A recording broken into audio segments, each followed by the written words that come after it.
प्रणाम।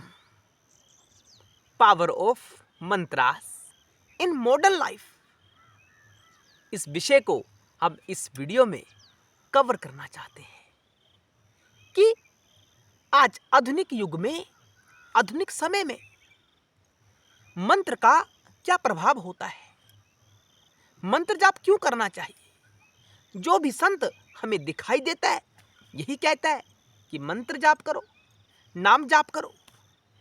ये क्यों ऐसा कहते हैं? कलयुग केवल नाम आधारा, कलयुग तो केवल नाम के ऊपर ही आधारित है, यह भी संत कहते हैं। और शास्त्र में कहा गया है कि मंत्र जाप करो, खूब करो, नाम जाप करो, खूब करो। प्रभु वास्तविकता क्या है, यही हम आपको इस वीडियो में समझाना चाहते हैं। तत्व की दृष्टि, आजकल का जो युवक है उसे आवश्यकता है सत्य जानने की कि वास्तव में क्यों नाम जाप करवाया जाता है। पुरातन समय में जो गुरु कहता था, शिष्य उन बातों को मानता था कि गुरु कह रहा है, उत्तम ही कह रहा होगा। लेकिन आजकल का मनुष्य तर्क करता है, उसके पीछे विज्ञान क्या छुपा हुआ है वो प्रश्न करता है, क्या साइंस है। तो हम इस वीडियो में आपको वही समझाने का प्रयास करते हैं। हमने इस चैनल पर जो भी सामग्री आपको प्रदान की है वो तत्व की दृष्टि है, तर्क उससे आगे नहीं जा सकता। हम तर्क की दृष्टि से समझाने का प्रयास करते हैं, क्योंकि आजकल के मनुष्य को तर्कपूर्ण रहस्य ही चाहिए। तो साधकों, इस वीडियो को अंत तक देखना। चैनल पर नए आए हैं तो सब्सक्राइब अवश्य करना और वीडियो को शेयर अवश्य किया करें, ताकि सबका कल्याण हो सके, तब सबको यह ज्ञान प्राप्त हो सके। आपको तो ज्ञान प्राप्त हो ही रहा है, अन्य व्यक्तियों को भी ज्ञान प्राप्त हो जाए, यह आपका उद्देश्य होना चाहिए। शिव ज्ञान का प्रचार प्रसार प्रत्येक जनमानस के भीतर अवश्य होना चाहिए। साधकों,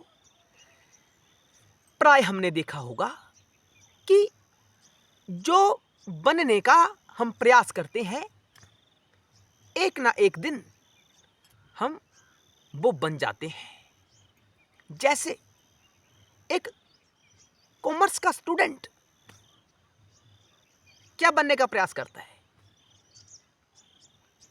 व्यापार में सक्षमता। कॉमर्स यही सिखाती है ना। और कला का स्टूडेंट क्या बनना चाहता है? जो वो बनना चाहता है वही वह बन जाता है। और बच्चा अगर कोई ऐसी गतिविधि करता है जिससे वह बिगड़ जाता है, वो धीरे धीरे ही उस स्थिति तक पहुंचता है ना, बिगड़ने वाली स्थिति तक, एकदम तो पहुंच नहीं जाता। जो वो बनने का प्रयास करता है वही पे बन जाता है। हम प्रतिदिन मदिरा पान करने वाले व्यक्ति के समीप बैठते हैं तो धीरे धीरे हो सकता है कि हमारी वृत्ति भी वैसी बन जाए, हम भी आने वाले समय में शराब पीना आरंभ कर दें। ठीक, हिंसा करने वाले व्यक्ति के पास हम प्रतिदिन बैठते हैं, जो पशुओं की हिंसा करता हो हो सकता है उसका एक बीज हमारे भीतर भी प्रकट हो जाए और हम भी पशुओं की हिंसा करना आरंभ कर दें। अहिंसा परम धर्म है, लेकिन संगति हमने हिंसा करने वाले के साथ की और हम वही बन गए। तो यह बात तो सत्य है कि जो हम बनना चाहते हैं, जो हमारी संगति होती है, जो हमारा वातावरण होता है, हम वैसा ही बन जाते हैं। इसमें कोई दो राय नहीं है। इस बात की कोई अवहेलना नहीं कर सकता, कोई नहीं कह सकता कि आप झूठ कह रहे हैं। जो हम बनना चाहते हैं वही हम बनते हैं। उसी आधार पर मंत्र का क्या लाभ होता है वो हम समझते हैं। राम यानी मर्यादा, मर्यादा की पराकाष्ठा, मर्यादा की अंतिम स्थिति जब इस पृथ्वी के ऊपर अवतरित होती है तो उसे राम कहा जाता है। कृष्ण यानी समभाव, तितिक्षा, कोई भी स्थिति हमारे सामने प्रकट हो जाती है, हमारे पास धन का अभाव हो या धन की परिपूर्णता हमारे पास हो, हम एक जैसे भाव में रहते हैं। हमारे सामने संकट प्रकट हो जाता है, तो हम एक जैसी स्थिति में रहते हैं। हम अपने आप को अपने वास्तविक स्वभाव से हटाते नहीं है। हमारा मूल स्वभाव क्या है? समता। सभी स्थितियों में एक जैसा रहना, गर्मी सर्दी एक जैसा, अमीरी गरीबी एक जैसा। कोई उत्तम समय हमारे जीवन में आ जाए या कोई बुरा समय हमारे जीवन में आ जाए, एक जैसी समता। ये कृष्ण है, ये कृष्ण का तत्व है जो सबको आकर्षित करे। कोई भी स्थिति हो इस विश्व की, सबको अपने भीतर समाहित करने वाले कृष्ण है। इसलिए तो कृष्ण को आत्मा भी कहा जाता है, राम जी को भी आत्मा कहा जाता है। ठीक। नारायण क्या है? नारायण तत्व यानी अस्तित्व। संपूर्ण विश्व का जो अस्तित्व है वो नारायण है। शिव जब स्वयं को इस विश्व के रूप में बदलते हैं तो वह विश्व ही नारायण कहलाता है, यानी शिव ही नारायण है, कोई भेद नहीं है। तो हमने आपको पहले बताया कि जो हम बनने का प्रयास करते हैं वही हम बन जाते हैं। जिस नाम की रट हम निरंतरता के साथ लगाते हैं, जैसे कोई कहता है ना कि मेरे पास धन नहीं है, मेरे पास धन नहीं है, मैं बड़ा गरीब हूं, तो एक दिन वह अवश्य गरीब हो जाता है। जो झूठ ये कहता रहता है कि मैं तो बीमार हूं, मैं तो बीमारी से ग्रसित हूं, झूठ कह रहा है। वो स्वस्थ है फिर भी कह रहा है, लेकिन एक समय ऐसा आएगा वो सच में बीमार हो जाएगा, सच में वह अस्वस्थ हो जाएगा।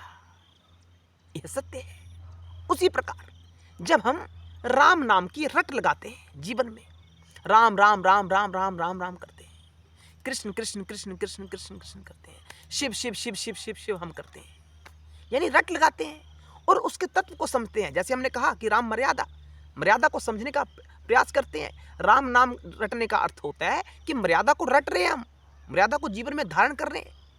कोई भी व्यक्ति हमारे सामने आता है, हम मर्यादित ढंग से उसके साथ पेश आते हैं, तो इसे राम नाम का जाप कहा जाता है। केवल शब्द रटने से कुछ होने वाला नहीं है। तत्व को समझो, मर्यादा को अपने भीतर प्रवेश करवाइए और प्रत्येक व्यक्ति के साथ, अपने माता पिता के साथ, भाई बहन के साथ, अपने पड़ोसी के साथ या किसी भी जीव के साथ मर्यादित ढंग से पेश आना यानी राम की आराधना करना कहलाता है। यह होती है राम की आराधना। कोई भी जीवन में स्थिति उत्पन्न हो जाए, सब में समभाव कि ये तो परमात्मा का ही है, मैं भी परमात्मा का, जो संकट आ रहा है ये भी परमात्मा का, सारी स्थितियां परमात्मा की ही हैं, तब कहा जाएगा कि आप कृष्ण जी के भक्त हैं। अन्यथा नहीं, कोई फायदा, कोई लाभ होने वाला नहीं है। मूर्ति के सामने अगरबत्ती जितनी भी करते रहो, कोई लाभ होने वाला नहीं है। जब तक तत्व को समझे बिना हम यूं ही आराधना करते चले जाएंगे, हमारी आराधना नकली आराधना कहलाएगी। असली काम की बात यानी पहले तत्व को समझो, राम मर्यादा है, अपने जीवन में मर्यादा को धारण करने का प्रयास करो तो रामत्व हमारे जीवन में अवश्य प्रवेश करेगा। उससे कल्याण होगा, उसी से कल्याण होगा ना। तो हम धीरे धीरे उस रट को लगाते लगाते हम स्वयं राम बन जाते हैं। ठीक है ना। ये चेतना की बातें होती हैं। हमने चेतना को रामत्व में स्थित करना है या कृष्णत्व में स्थित करना है, शिवत्व में स्थित करना है, ये हमारे ऊपर निर्भर करता है। हम जिसकी आराधना करते हैं हम वैसा ही हो जाते हैं। आराधना का अर्थ होता है कि उसकी नाम की रट लगाओ और जैसा वो तत्व है, तत्व जो उसका अर्थ है, उस अर्थ में स्वयं को स्थित करने का प्रयास करो, अपने जीवन को वैसा बनाने का प्रयास करो। फिर नाम जाप या मंत्र जाप प्रभावी होता है, तभी लाभदायक होता है। इसलिए नाम जाप या मंत्र जाप करवाया जाता है। गुरु शिष्य परंपरा में नाम जाप की बड़ी महिमा है, मंत्र जाप की बड़ी महिमा है, शक्तिपात की बड़ी महिमा है। क्यों? प्रभाव ही ट्रांसफर किया जाता है शक्तिपात की स्थिति में। मंत्र जाप की स्थिति में भी रट लगाते हैं हम, वैसा ही हो जाते हैं। तो नाम जाप का, मंत्र जाप का इतना महत्व है, यह है साइंस। तो मॉडर्न जो लोग हैं, आधुनिक व्यक्ति नाम जाप का फायदा उठा सकते हैं जब नाम जाप को तत्व से समझने का हम प्रयास करते हैं और जीवन में उसे उतारने का अभ्यास करते हैं। कल्याण होगा, अवश्य कल्याण होगा। हर हर महादेव। जय शिव शंकर, जय भोलेनाथ।